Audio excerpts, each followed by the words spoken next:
allons entendre notre président de la journée, donc Ashwini Chandrakumar, qui est agrégée de lettres modernes, qui enseigne le français au collège et qui est doctorante à la Sorbonne Nouvelle. Elle travaille actuellement sur une thèse en littérature comparée qui analyse les récits de voyage, dont ceux de Maupassant, sous la direction de Claudine Leblanc. Alors, elle a effectué un mémoire intitulé L'accomplissement poétique de Maupassant, qui concerne donc les récits de voyage au soleil, sur l'eau et la vie errante, sous la direction de Marianne Lurie. Donc, songeons à la douceur poétique maintenant. Larguons les amarres pour ce voyage et cette invitation au voyage que nous propose Ashwini. Alors j'aimerais donc débuter ma communication avec cette image de l'oiseau lyre trouvé par Yvan Leclerc que j'ai piqué pour illustrer mon diaporama, et également une citation de Louis Forestier dans son article Maupassant et la poésie. Quelquefois prosateur en poésie et souvent poète en prose. Il illustre inconsciemment une hantise de son œuvre, celle du double. En effet, comme je l'ai déjà dit, Maupassant est surtout connu comme le grand prosateur, mais selon moi, il réalise son accomplissement poétique dans ses 3 récits de voyage que sont Au soleil, Sur l'eau et La vie errante, qui sont en fait tous les 3 des reprises d'articles publiés dans la presse au préalable, avec lesquels il va faire tout un travail de recomposition.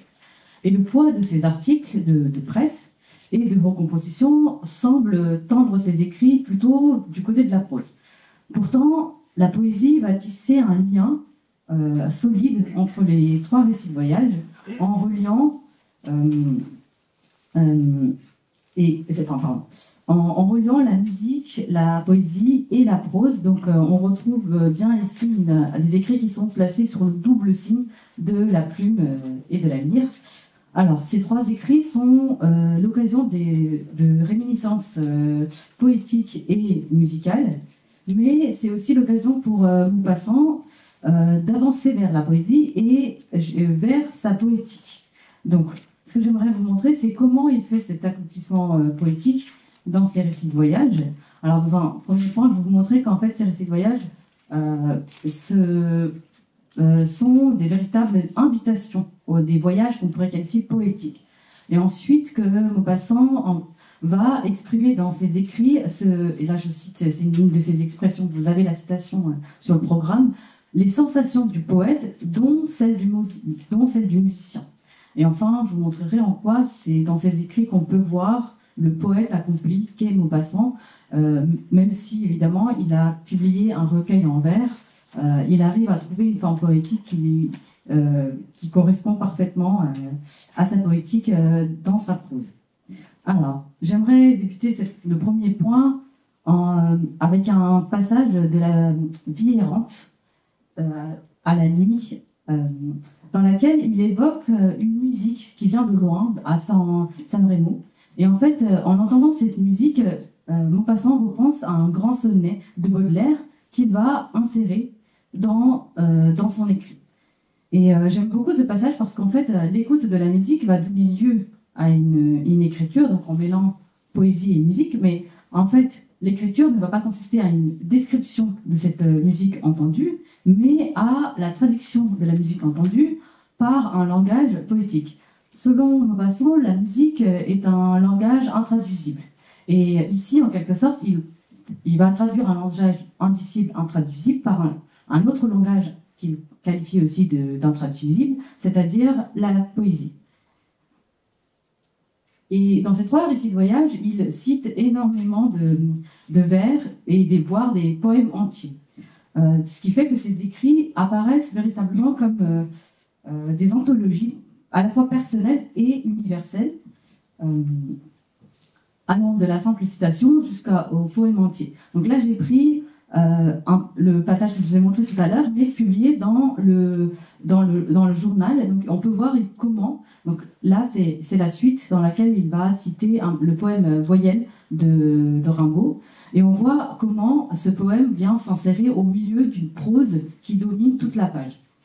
La citation de poèmes entiers de grands poètes, ça consiste bien entendu à montrer l'amour de la poésie chez Maupassant, mais ça permet aussi de montrer la tonalité poétique de ses propres écrits. Et ce qui va créer également une rupture visuelle, comme vous pouvez le voir ici, même si ça se voit moins bien sur le journal, avec la prose sur la page. Mais ça va également créer une rupture au niveau du rythme, puisqu'on va passer de la prose au vers. Donc c'est particulièrement frappant ici avec le poème Voyelle qui a un rythme quand même qui est assez marquant. Si je lis juste le premier vers: A noir, E blanc, I rouge, U vert, O bleu, voyelle. Donc vous voyez, ça dénote totalement par rapport au tout le récit qui précède. Ces variations rythmiques, elles sont aussi entre les poèmes, puisqu'en fait, dans ce passage, il cite le poème de Baudelaire et celui de Rimbaud, qui sont totalement différents. Donc, le poème de Baudelaire, c'est une correspondance. Maupassant ne cite pas uniquement des grands poètes, il insère aussi d'une poésie plus populaire et régionale. Donc, j'ai pris deux exemples ici. Une chanson populaire qu'on trouve dans Sur l'eau. Et comme vous pouvez voir, cette chanson populaire, elle est davantage convoquée pour le plaisir de la rime que pour la leçon de morale. Et vous avez également un cantique breton qui est cité dans Au soleil. Et j'aimerais m'arrêter un peu plus longuement sur ce cantique, puisqu'en fait, il apparaît avec le titre tel que j'ai écrit, c'est-à-dire cantique breton, qui va signaler le changement de niveau discursif, puisqu'on va passer du récit à une poésie spirituelle, on peut la qualifier comme on veut, et qui va en fait insérer un véritable chant au milieu du récit, puisqu'il faut se rappeler que étymologiquement le mot cantique renvoie à un chant religieux.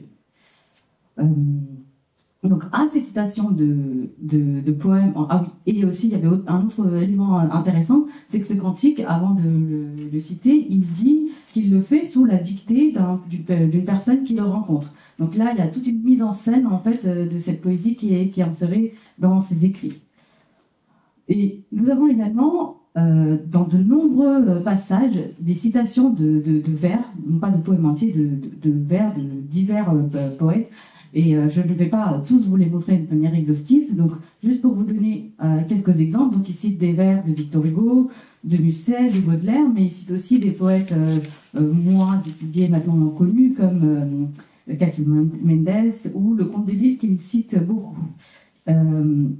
Et en fait, à travers cette citation, Maupassant essaye de créer une sorte de connivence avec le lecteur et des souvenirs poétiques communs, alors même qu'en fait, ce qu'il cite ne va pas forcément de soi pour le lecteur de l'époque, puisque, par exemple, si on prend le poème de Rimbaud, il a été publié il y a quelques années auparavant. Donc pour nous, bien évidemment, le poème fait partie d'une culture commune, ce qui n'était pas forcément le cas de tout ce qu'il cite. Ce qu'il cherche à faire ici, à travers la citation, c'est de faire en fait chanter dans la mémoire du lecteur une poésie qui serait en partage. Donc par exemple, quand il va insérer la ballade de Musset, il dit: l'immortelle ballade de Musset se met à chanter dans notre mémoire. On retrouve à plusieurs endroits aussi cet effet d'annonce. Avant la citation, il y a un effet d'annonce qui fait que cet effet d'annonce va venir amplifier l'effet poétique des poèmes auxquels il fait référence. Il va également faire toute une méditation sur la lune, mais j'y reviendrai un peu plus loin. Alors, ces récits de voyage apparaissent comme des voyages poétiques, puisqu'en fait, il va définir véritablement le voyage comme un voyage poétique. Et l'un des passages que j'aime beaucoup, c'est celle avec cette métaphore de la porte ouverte. Le voyage est une espèce de porte par où on sort de la réalité connue pour pénétrer dans une réalité inexplorée qui semble un rêve. Et on retrouve cette même métaphore dans Une vie. Quand Jeanne entre en Corse, il semblait à Jeanne qu'elle sortait de la réalité pour rentrer tout éveillée dans un rêve. Donc ici, le voyage, c'est le fait qu'on va fuir le réel pour en pénétrer dans une réalité autre, une sorte d'utopie. Alors, pas utopie complète, puisqu'en fait, pour Maupassant, la poésie, c'est pas forcément uniquement chanter ce qui est beau. Donc là, je prends l'exemple quand il visite le cimetière des Capucins à Palerme, il parle des momies qu'il voit, et il parle avec des images poétiques. On croirait que ce sont des malles, des valises de sauvages achetées en quelques bazars par ceux qui partent pour le grand voyage. Donc c'est une image assez terrible, mais vous voyez, exprimée en des termes plutôt poétiques. Alors, avant de partir donc, sur le deuxième point, je reviens sur la citation que vous avez dans le programme, dans lequel Maupassant dit que toutes les sensations concourent à celui du poète, et on va voir qu'il va évoquer parmi ces sensations du poète, les sensations du musicien. Et ensuite, je vais me demander si, en évoquant ça, il fait une partition musicale, c'est-à-dire il retranscrit de manière musicale, ou plutôt il nous fait entendre un bruit de musique. L'expression est de lui. Alors, la musique qui est présente dans ces récits de voyage, elle est notamment par des références à des compositeurs, donc Wagner, Paganini. Mais quand il fait ces références, c'est davantage le conteur qu'on reconnaît que le musicien, étant donné que quand il parle de ces musiciens, c'est avant tout pour parler du mythe qui les entoure, le mythe autour de leur vie, plutôt que la musique en elle-même. Nous avons aussi dans les 3 récits de voyage énormément de références à des musiques très diverses qui montrent en fait l'attention portée par Maupassant à la musique, que ce soit le toréador ou encore le chant des prostituées d'Oulaïnaï au soleil.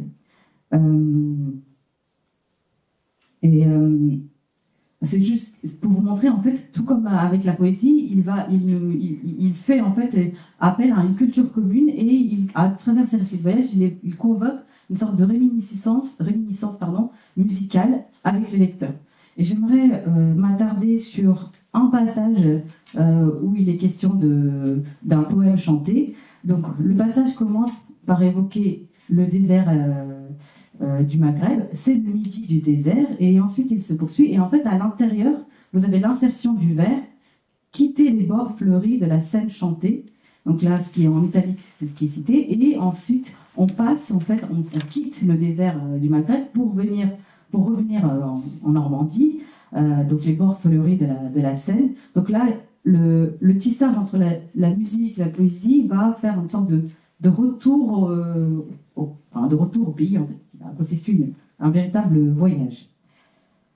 Alors, il y a quand même, comme je le disais, Maupassant ne décrit pas les musiques qu'il entend, il évoque simplement l'atmosphère qui règne dans ces musiques et la manière dont il reçoit les musiques lui-même.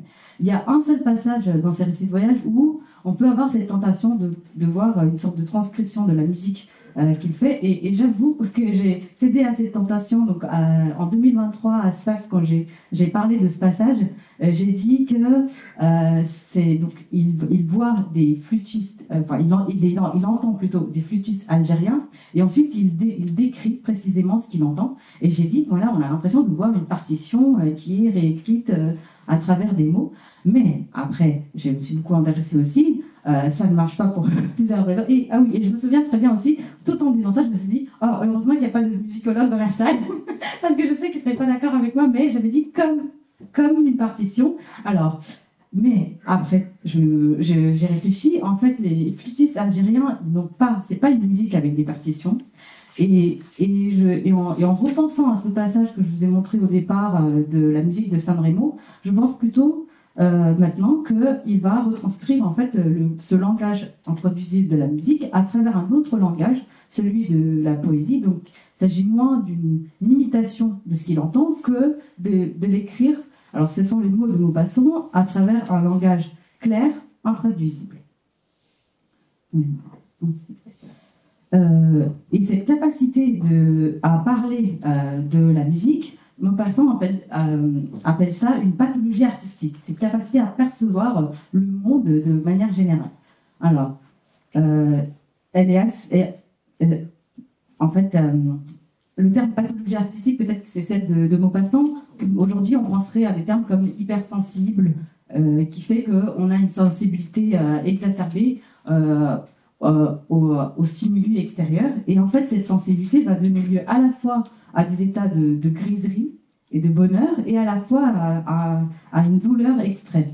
Donc, par exemple, quand il entend un bruit sur l'eau, il dit « ce bruit qui semblait sortir de moi-même, arraché à mes nerfs, ou plutôt qui résonnait en moi comme un appel entier, profond et désolé. » Donc, ce bruit provoque chez lui une véritable souffrance. Et ce qu'il met en avant aussi dans ses récits de voyage, c'est l'idée de synesthésie, c'est-à-dire syne, donc avec, esthésie, les sensations. Donc, c'est le fait que les sensations vont se rejoindre pour pouvoir exprimer des choses qu'on ne peut pas dire si, en fait, on ne fait que écouter, voir. En fait, là, ce qu'il met en avant, c'est la faculté de percevoir le monde vraiment à travers tout l'ensemble des sens. Donc, je prends l'exemple toujours dans la nuit. Je ne savais plus vraiment si je respirais de la musique, ou si j'entendais des parfums, ou si je dormais dans les étoiles. Alors, mon propos ici, c'est pas forcément de dire que Maupassant a effectivement ouvert tous ses sens et puis forcément ressenti cela. Bon, c'est difficile à dire puisqu'ici, en fait, voilà, il y a quand même une instance enfin, il y a quand même un jeu qui n'est pas totalement l'auteur, mais pour lui, c'est la posture du poète. C'est une posture nécessaire, en fait, pour pouvoir réinventer une poésie nouvelle, pour pouvoir réécrire une poésie différente. Donc, il parle de cette nécessité de, je le cite, renverser cette barrière matérielle qui emprisonne l'intelligence humaine. Donc, elle est nécessaire, en fait, pour pouvoir renouveler la poésie. Donc, il faudrait en quelque sorte des capacités surhumaines pour pouvoir chanter le monde de manière différente que ce qui a été déjà fait. Donc, j'en viens à... ah oui, et juste avant de revenir sur la deuxième partie, je voulais dire qu'il évoque ça tout en convoquant le vocabulaire médical dont il a été question ce matin, parce qu'il parle effectivement, il dit qu'il vibre. Donc, il parle de pathologie, de nervosité, il convoque ce vocabulaire médical pour parler de cette faculté. Alors, donc, Maupassant apparaît comme un poète accompli dans ses récits de voyage, puisqu'il va donner une définition de ce qu'est le poète pour lui. Donc là, vous avez un ensemble de citations issues des différents récits de voyage, et comme vous voyez, ce sont des expressions qui sont elles-mêmes très poétiques. Il dit « casseur de pierre des routes », donc ça c'est Rimbaud, laborieux exprimeur de la multiforme sensibilité artiste. Je ne vais pas te lire tout. Donc, ce qu'on peut remarquer, c'est qu'en fait, ils sont construits un peu de la même manière. Et là, ça va être le point un petit peu professeur de français. Donc, vous voyez, vous avez le nom, ensuite le complément du nom qui vient après. Donc, ils sont un peu construits de la même manière. Et ce qui est aussi intéressant à relever, c'est que pour lui, le poète, c'est celui qui peut exprimer l'indicible. Donc, il emploie des termes comme exprimeur ou chanteur. Et en même temps, il insiste sur la difficulté de cette tâche. Donc là, par exemple, vous avez laborieux, mais dans d'autres passages, il y a d'autres moments où il insiste effectivement sur la difficulté du travail de poète qui est fait à la fois de création et de souffrance.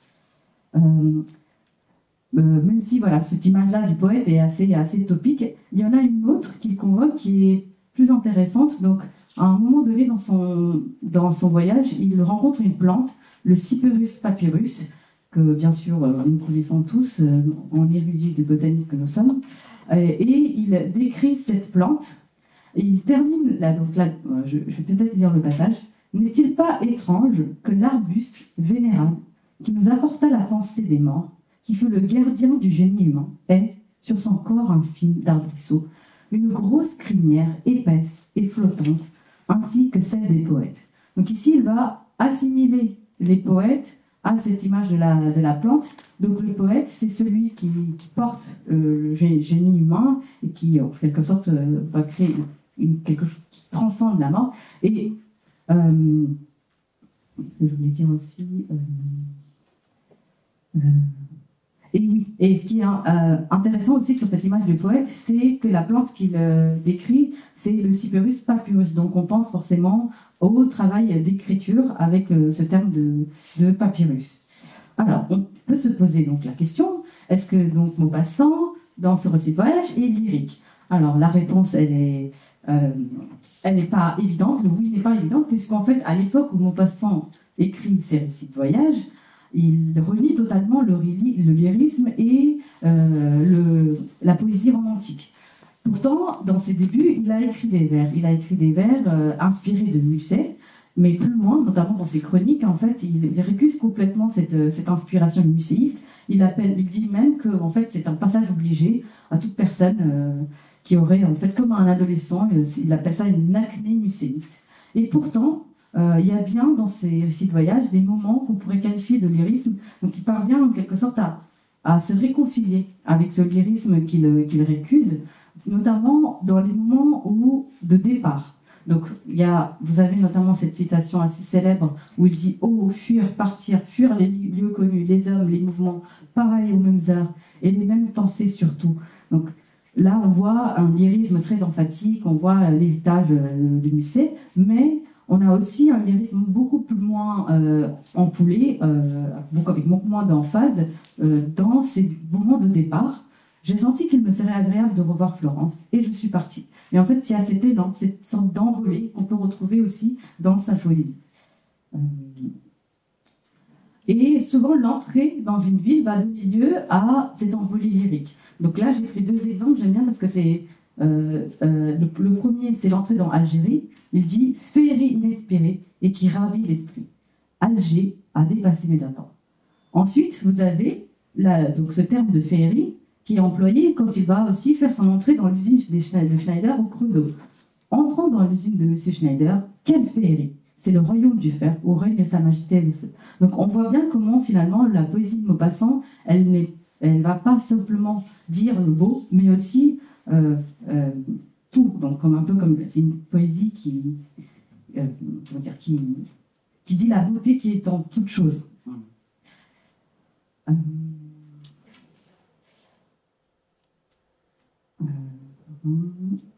Ah oui.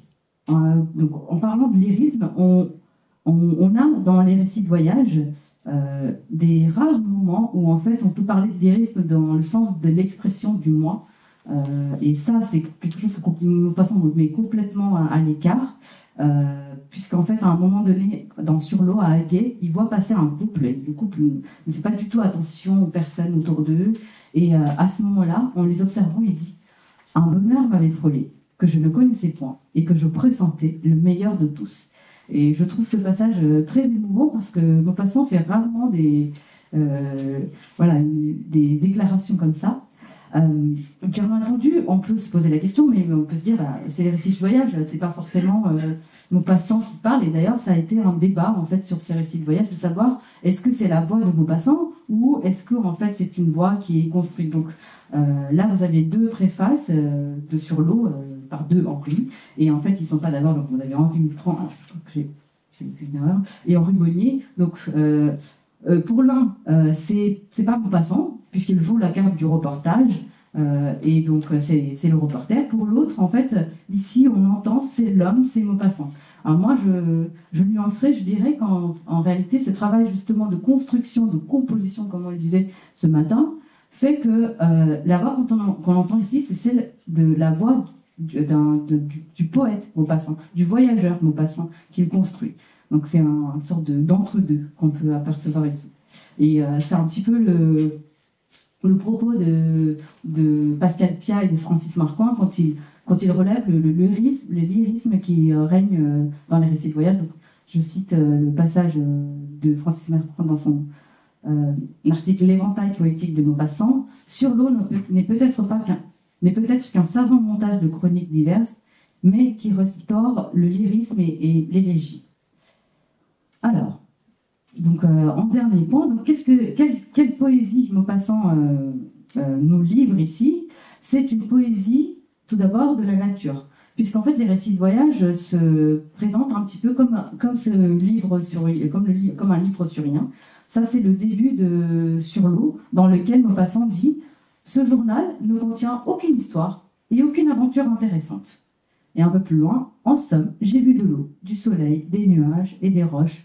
Je ne puis raconter autre chose. Et j'ai pensé simplement, comme on pense quand le flot vous berce, vous engourdit et vous promet. Donc, on voit bien qu'ici, il prétend écrire un livre donc, sur rien, et c'est peut-être aussi la raison pour laquelle il va pouvoir faire un texte éminemment poétique. Mais cette poésie de la nature, c'est même, on pourrait dire, une poésie naturaliste. Donc là, je reprends une idée une notion que Yvan Leclerc a évoquée à propos de la poésie des vers, qu'il voit comme une poésie dans laquelle il y a une poésie naturaliste, donc il chante la nature, mais aussi naturaliste, dans le sens de naturaliste et réaliste, donc il chante le réel. Et c'est bien l'idée de Maupassant, puisqu'il refuse la poétisation. Donc là, sur l'eau, il dit j'aime la terre comme elle, et non comme vous, les hommes. Je l'aime sans l'admirer, sans la poétiser, sans m'exalter. J'aime d'un amour bestial et profond. Et en fait, c'est ça qu'on voit apparaître en fait, dans les récits de voyage. C'est une écriture poétique, mais qui refuse la poétisation. Et par ailleurs, il emploie l'expression voyageur poétisant de manière péjorative. Et pour lui, ce qui incarne la figure qui incarne, le symbole qui incarne cette poésie, c'est la Vénus de Syracuse qu'il voit en Sicile, dans la vie errante. En la voyant, il est totalement admiratif et il dit « Ce n'est point la femme poétisée, la femme idéalisée, la femme divine ou majestueuse comme la Vénus de Milo.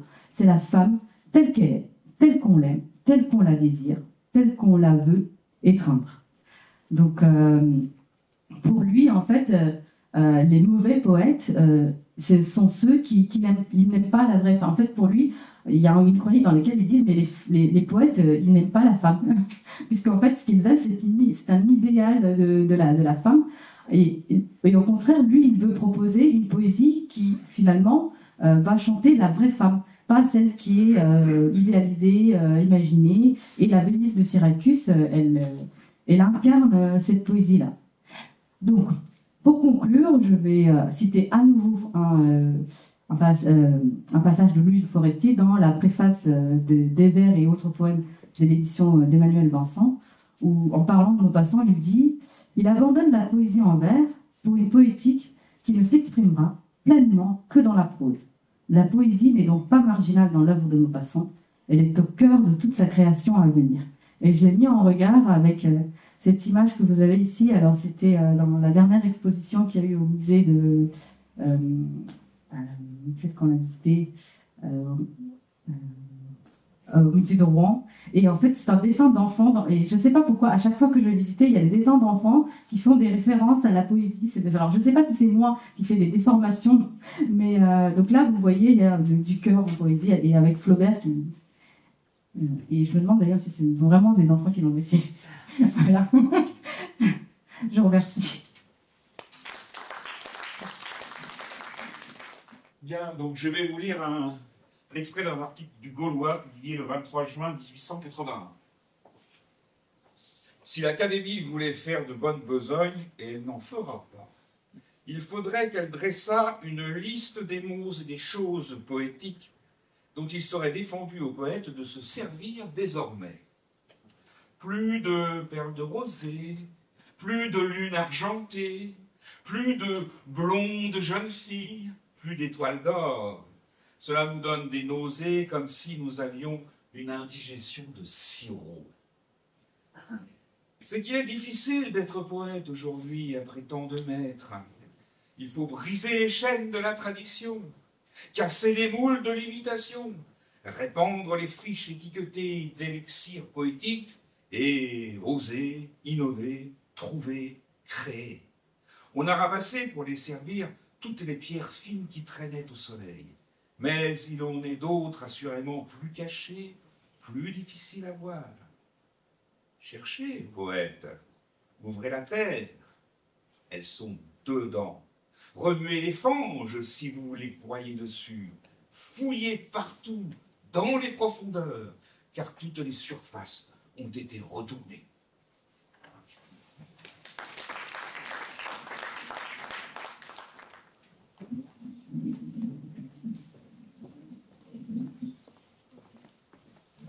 Merci.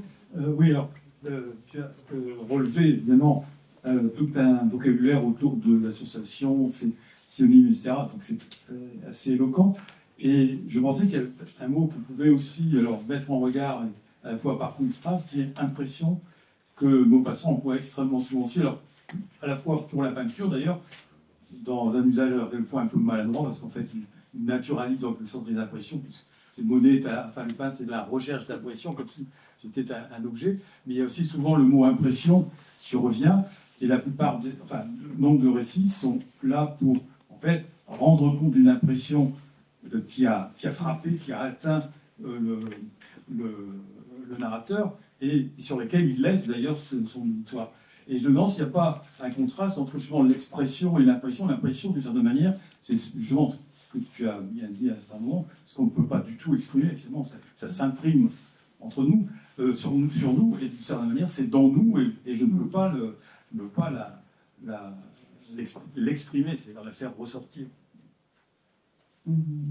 Oui, effectivement, il emploie souvent ce terme d'impression. Après, j'ai moins convoqué, j'ai pas voulu en fait convoquer tout ce travail qu'il fait sur l'image, justement pour même si c'est relié. Et en fait, quand il parle de ces sensations, c'est effectivement pour dire que ce qu'il écrit, effectivement, en fait, quand il décrit le paysage, par exemple, c'est pas une description du paysage qu'il voit, c'est vraiment l'impact que le paysage va avoir sur lui, c'est cette impression qui va s'imprimer sur lui qu'il écrit.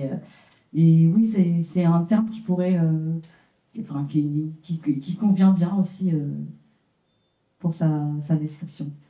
Mais je pense que je l'ai pas employé aussi. Parce que justement, je voulais un peu, pas forcément m'appuyer trop sur ce qui est visuel. Est-ce que voilà, c'est ça. Parce que Louis Forestier analyse très bien aussi sur l'écriture de peinture chez Maupassant.